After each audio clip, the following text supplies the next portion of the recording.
O'Hara vai trazer detalhes pra gente agora sobre o tamanho da dívida da Venezuela com o Brasil, que só fez crescer no governo Lula. O'Hara. A gente tocou nesse assunto, né, Danilo Gelano, semana passada.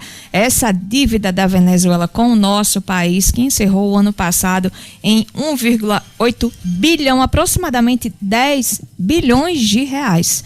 10 bilhões de reais, isso incluindo os juros de mora, segundo os dados oficiais. Esse montante cresceu cerca de 312 milhões de dólares apenas durante o terceiro mandato do presidente Luiz Inácio Lula da Silva.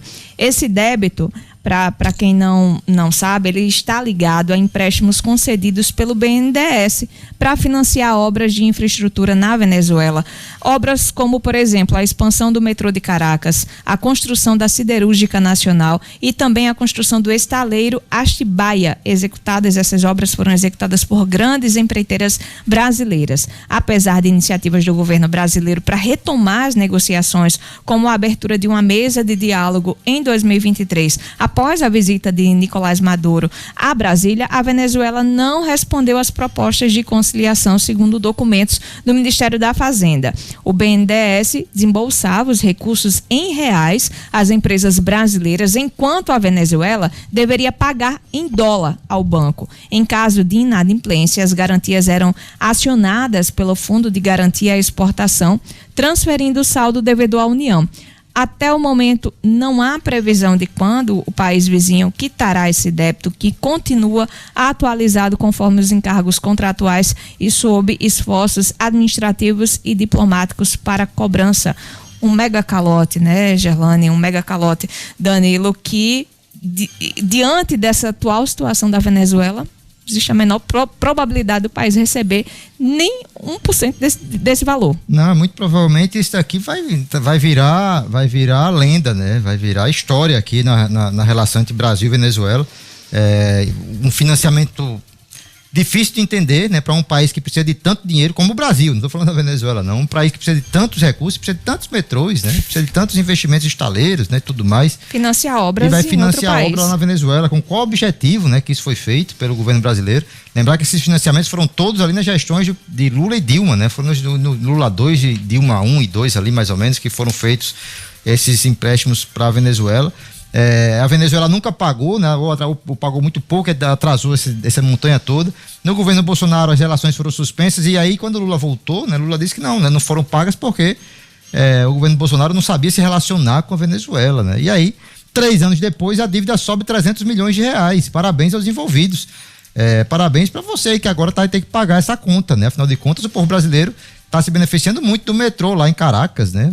Já pensou, né? Como foi bem utilizado o seu dinheiro aí, que o governo do PT tanto faz aí para arrecadar, né, para aumentar as taxas. E Lula disse que vai voltar a emprestar, tá? Ele já chegou a dizer que por ele já quer começar a defender, não para Venezuela, porque aí já era cara de pau demais, até porque agora não vai estar mais com o companheiro lá dele no comando, mas para Angola, por exemplo, Lula já disse que tem sim interesse em retomar parcerias, fomentando obras e construções por meio de empréstimos aí para outros países. Preocupante, sim, e essa dívida aqui com a Venezuela, infelizmente aqui, difícil de imaginar que ela será paga um dia ao governo brasileiro, hein, Gerlane O'Hara? Sem dúvida, viu? Se com todas as relações estreitas que já tiveram aí de diplomação se resolveu, Danilo, imagina agora. Mas deve estar com o dinheiro sobrando, né? Que já tem previstos aí outros empréstimos, então... Você imagina como vai ser agora, com o governo americano dizendo que comanda lá, né, a Venezuela. Tudo bem que tá com a vice, né? Que tá a vice do Maduro que assumiu. Mas Trump disse que é ele que comanda lá a Venezuela e não tem conversa, e até agora também não foi muito desmentido em relação a isso. Como vai ser essa relação com o Brasil, né? Provavelmente a Venezuela não vai mais pagar essa dívida, e se pagar vai demorar sei lá quantos mais anos pela frente.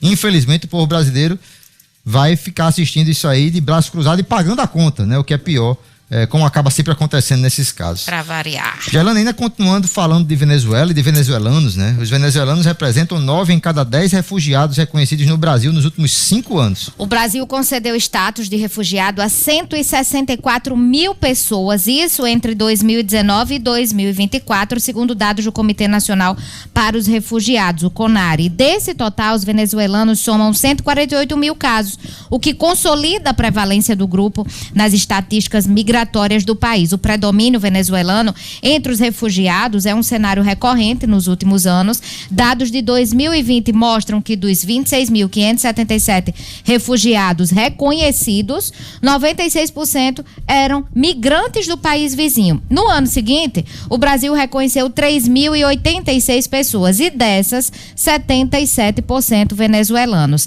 Em 2023, houve um aumento expressivo no número total de reconhecimentos. Naquele ano, 77.193 pessoas obtiveram o status de refugiado no Brasil, sendo 97% venezuelanas, Danilo. Pois não é difícil bombando. Encontrar aqui em Natal, viu? Não é o difícil, país a gente todo. encontra muito nos sinais. Muito comum. Pedindo ajuda, né? Pedindo auxílio das pessoas em sinais. É muito, muito comum. A quantidade é significativa, viu? Muito comum, né? E isso diz muito, né?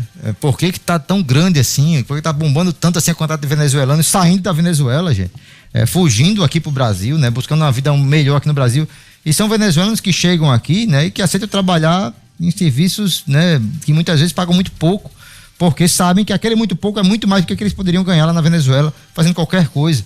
Isso a gente está falando de um país que, como eu disse aqui também já algumas vezes, que na década de 80, ali 70, era o país mais rico da América Latina, né? A Venezuela era o país mais equilibrado financeiramente da América Latina. E está aí com a sua economia destruída depois de 30 anos de regime chavista, lá de Hugo Chávez e de Nicolás Maduro. É triste a realidade da Venezuela. Torcer que isso mude nas próximas décadas, né? Que com essa mudança repentina lá no seu comando, que isso se altere, né? Mas não pode ser considerado comum, né? De um país do tamanho do Brasil, de 10 refugiados, 9 são venezuelanos, né? Eles estão claramente fugindo dessa ditadura que estava lá imposta na sua nação, né?